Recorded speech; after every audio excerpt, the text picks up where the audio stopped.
For many, it is only a dream. The dream of someday owning and driving one of the most legendary sports cars ever created, a Porsche. These dream cars have become the worldwide benchmark of sports car performance and styling.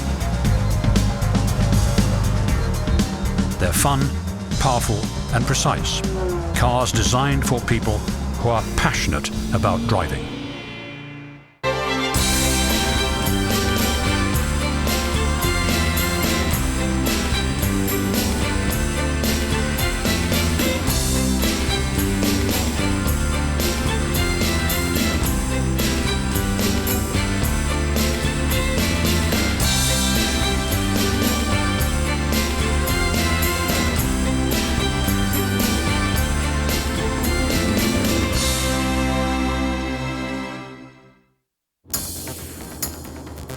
Porsche earned its reputation by building high-performance vehicles that appeal to demanding drivers. Drivers looking for sleek, aerodynamic, fast cars find they can take the wheel of a Porsche and conquer the most demanding roads. Knowing the racing heritage of these cars, it's easy to let your mind drift as you dream of competing at Le Mans, or challenging the sands of Dakar.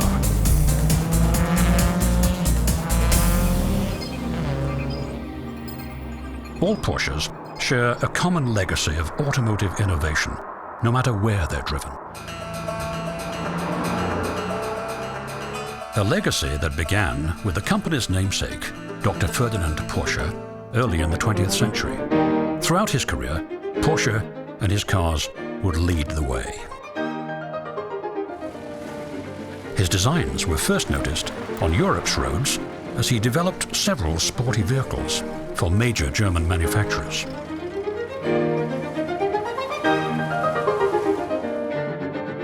Starting in 1924, when Porsche took over for designer-in-chief Paul Daimler at Mercedes, he began to create a series of fast, supercharged cars. These powerful and sporty models set the Mercedes drivers apart from the crowd.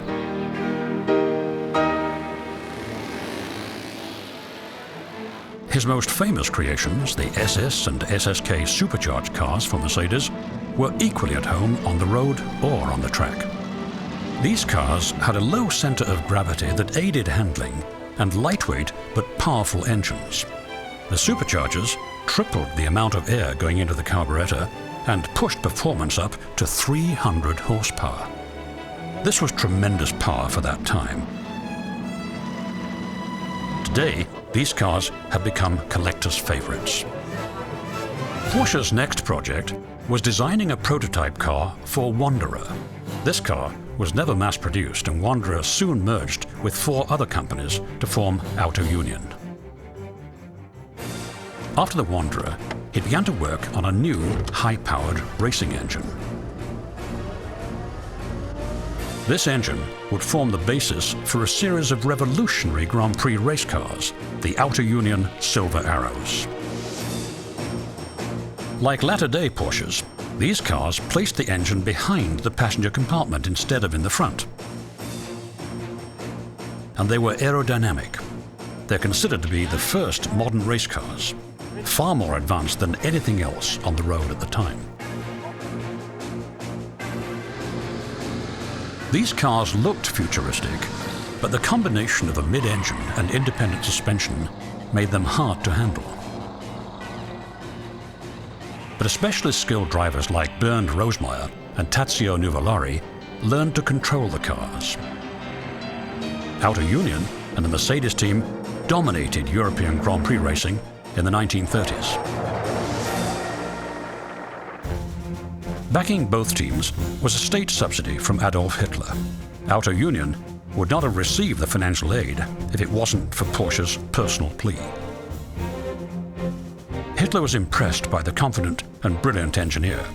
Several years later, in 1938, he asked Porsche to help produce the Volkswagen, or people's car. The Porsche team threw itself into the work of designing and building this affordable, easy-to-repair family car. they created an inexpensive automobile that could easily cruise the newly built autobahns at 60 miles per hour. Always interested in speed, Porsche thought about a sports car based on the Volkswagen. He convinced the government to give him the money to build 2 prototypes, the 60 K10s. These cars were built for a race from Berlin to Rome. They were finished and set to go by the end of the summer of 1939. The cars were ready, but in September of 1939, Hitler launched another race, a blitzkrieg into Poland. The world was at war. Ferdinand Porsche was named president of the Armour Commission of the Ministry of Arms and Munitions. He went to work developing tanks and other military vehicles. To protect the company from Allied bombing attacks, it was split into 3 groups. One was set up in a remote Austrian farming community, Gmund.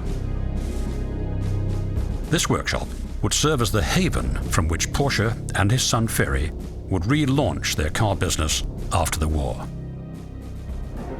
Their first big post-war break came from a former member of the Outer Union team, Tazio Nuvolari. He wanted them to create a new Grand Prix car.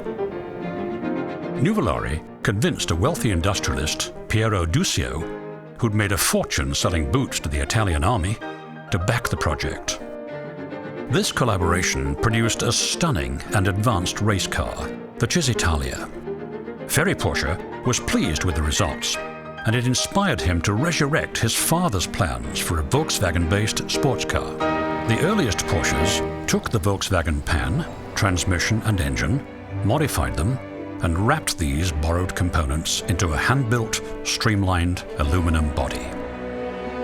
Using Volkswagen parts, Porsche was able to keep its costs down while working on developing the refinements that would make the car stand out.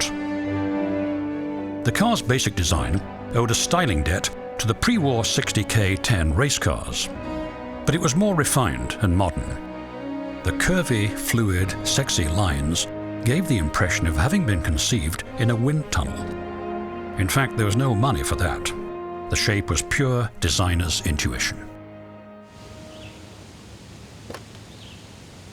The car was beautiful, but launching a new car company was risky. It would take a lot of hard work to ensure success. Starting in 1948, Ferry Porsche took the car to various European motor shows, where it was noticed by the press. Ferdinand Porsche had long dreamed of producing a world-class sports car. Finally, it was coming true. But in 1951, he died, just as his cars began to triumph around the world.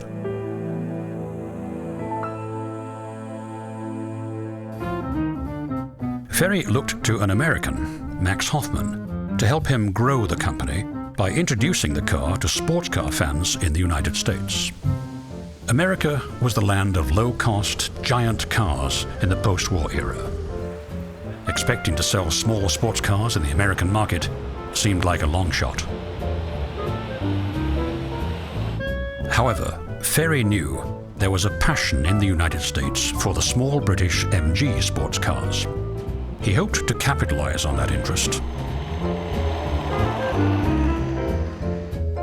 Hoffman thought he should redesign the car to make it look more like the MG. Although Ferry resisted, Hoffman agreed to represent the cars. The Porsche 356 offered more performance and style than the MG. It was more fun to drive and more reliable, although more expensive. It began to find a niche. By 1954, Hoffman was selling 11 cars a week, 30% of the factory's output. The car's design could add a little excitement to driving. The engine in the rear shifted the weight distribution, which could cause the car's back end to come loose during a turn. Drivers had to have a fast pair of wrists and a great seat-of-the-pants feel for driving. It was a test of skill. Some said, if you could drive a Porsche, you could drive anything. To spur demand, Ferry began to enter modified production cars into racing events. The 356s achieved a number of racing successes in Europe and in North America, including class wins at Le Mans in 1951 and 1952. By the mid-1950s, Porsche was able to develop cars built primarily for racing, the 550 series Spyders. These lightweight, open-topped two-seaters, with aluminum bodies sitting on a tubular frame, were spectacular and fast. In 1955, Porsche was ready to take the new Spyders to the 24-hour race at Le Mans. Ferry Porsche had high hopes for the factory team that would be competing against the world's best cars and drivers. Over 250,000 spectators gathered to watch Europe's classic sports race. They were thrilled watching the cars break records at every lap. The Porsche team was able to capture 2 class wins and came close to an overall victory. The Spyders became the dominant car in the sports car class around the world. Success on the track stimulated demand for the quick little Spyders, including from celebrities. Ladies and gentlemen, James Dean. Hi, Jimmy. Hi, Gig. We asked Jimmy over today because he's a racing man himself. In 1955, the young actor James Dean, known for his love of fast cars, joined the Spyder buying bandwagon. With his new $6,000 Spyder capable of hitting 150 miles per hour, Dean became a fixture at weekend races in California. Although he wasn't really trained as a racer, he drove that car in several events and proved to be quite talented. In the fall of 1955, he set out from Los Angeles for a race in Northern California. The setting sun blinded Dean as he drove. He didn't see a Ford sedan pull out into an intersection. His car collided with the other car. Dean was killed instantly.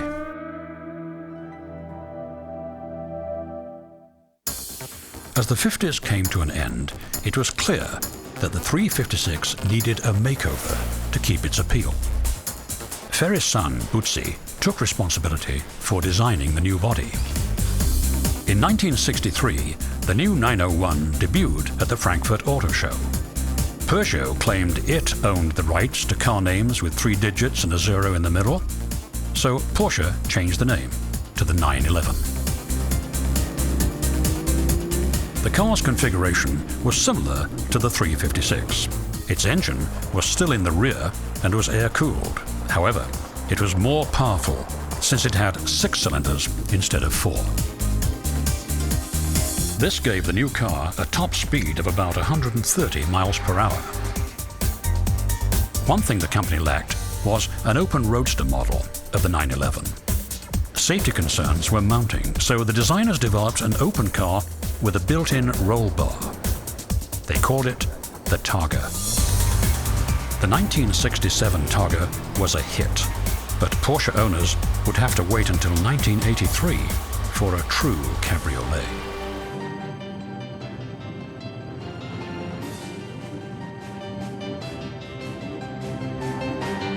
The late 1960s saw the creation of a seminal Porsche, the 908.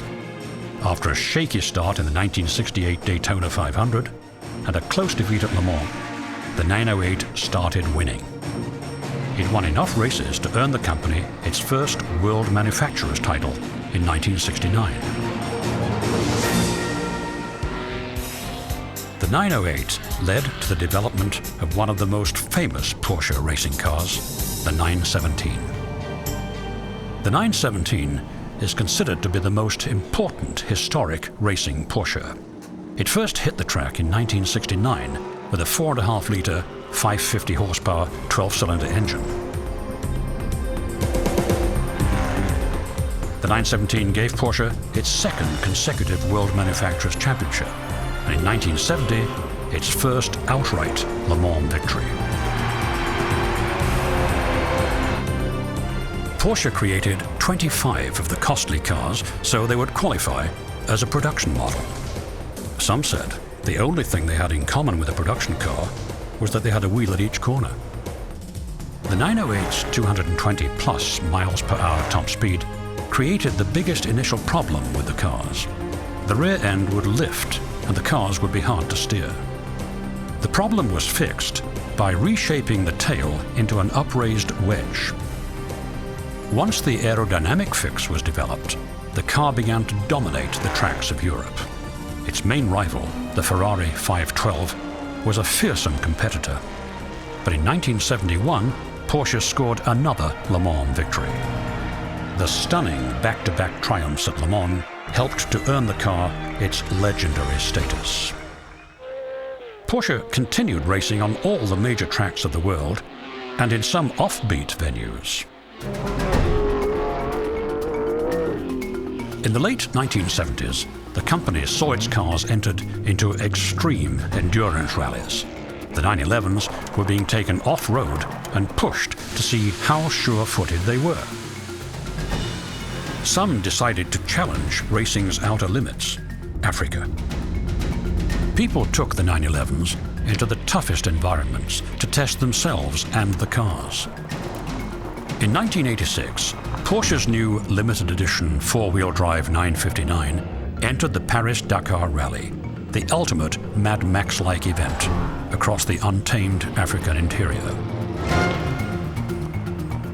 Some thought taking the reformulated 911 into this inhospitable environment would be a nightmare. This is a race for rough and tumble off-road vehicles, not refined sports cars. But surprisingly, the Porsches became the first sports cars to win.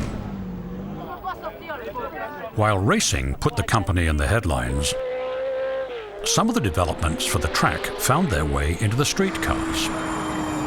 The turbocharged racing engines gave rise to blisteringly fast turbo Carreras in 1975.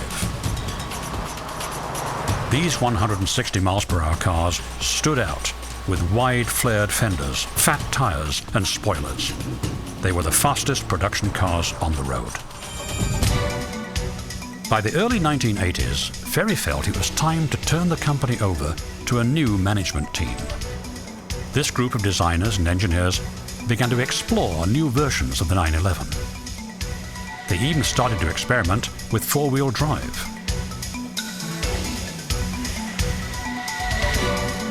In 1989, their design program led to what some of the motoring press dubbed the best Porsche ever. The $75,000 Carrera 4 had a new enclosed chassis that minimized wind resistance and a revolutionary four-wheel drive system coupled to a 240 horsepower 3.6-liter motor.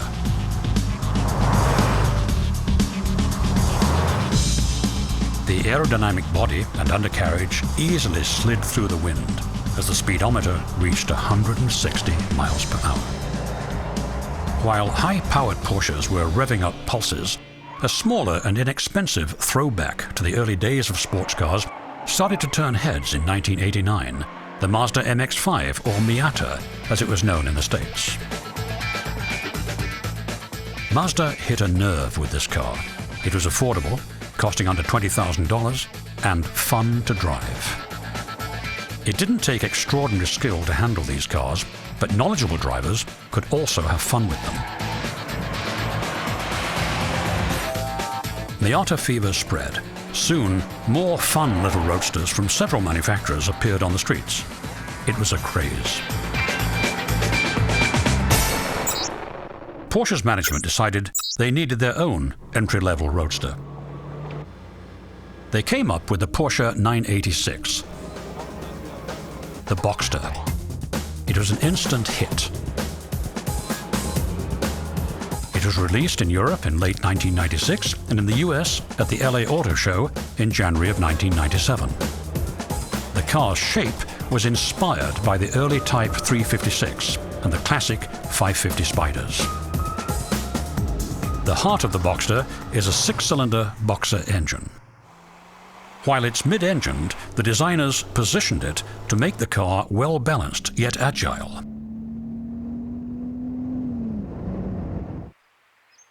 Sales were brisk for the $40,000 plus cars, but some reviewers and customers complained that it didn't have enough power. Porsche reacted by beefing up the motor with 25 more horsepower and did some other tweaking to the engine that took about a second off the 0 to 60 time. They called the brawnier car the Boxster S. The increased speed and other options pushed the price up about $10,000, but Porsche fans did not seem to be fazed. However, people inside the company knew its reputation still rested on the flagship 911. Work began on an all-new car for the 21st century. There had not been a complete redesign of its most popular classic since 1963. The car had 35 years of history and legions of loyal buyers that had to be satisfied. The designer's challenge was to produce a car that was in keeping with its heritage, but also a car ready for the next millennium. With everything riding on public reaction, the result was presented to the public in 1997. Visually, it was unmistakably a Porsche 911, and people responded to the modern makeover.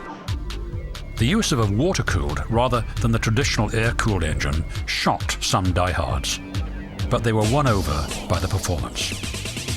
It was all Porsche. The new 911 grew into a full line of vehicles, including a turbo, a Targa, and a GT.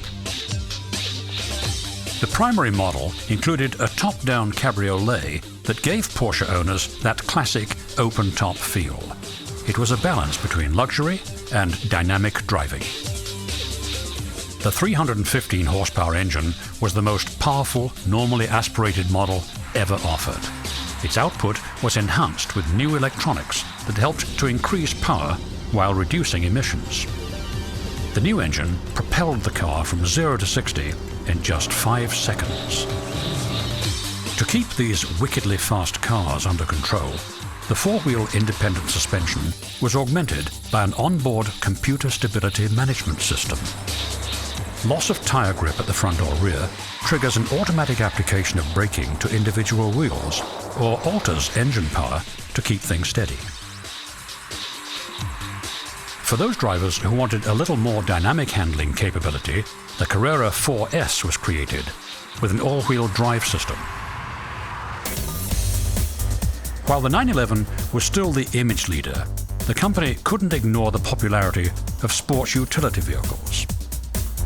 And in 2003, the Cayenne, an SUV with a name taken from a hot chili pepper, joined the Porsche stable. Porsche said the spicy 450 horsepower vehicle was the first SUV that could truly be described as sporty.